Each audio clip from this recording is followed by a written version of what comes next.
In the absence of meaningful gun control laws passed by Congress and in response to recent mass shootings in the states of Georgia and Colorado, U.S. President Joe Biden unveiled a series of executive actions to curb gun violence. Gun violence in this country is an epidemic, and it's an international embarrassment.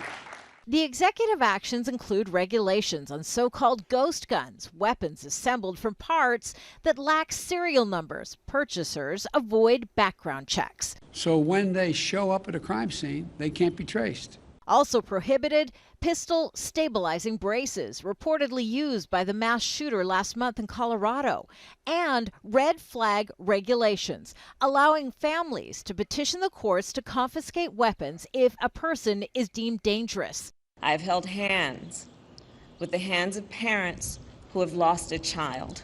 Gun control advocates see the executive actions as an important first step, but not enough.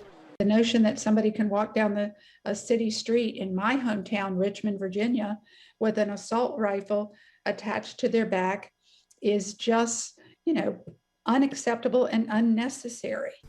As a senator, Biden helped pass legislation to ban assault weapons back in 1994, but it expired 10 years later. He's urging Congress to act to reinstate the ban.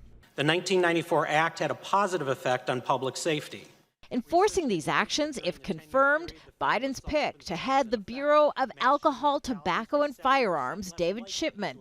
He's a former federal agent, but also a gun control advocate, making his nomination controversial with firearms supporters. Biden took on his conservative critics, arguing his actions do not infringe on a person's Second Amendment right to bear arms under the U.S. Constitution. The idea is just bizarre to suggest that some of the things we're recommending are contrary to the Constitution. The U.S. president is also calling on Congress to pass laws ending immunity for gun manufacturers, making it possible for victims of gun violence to sue gun manufacturers in court. Joe Biden calls this one of his top priorities.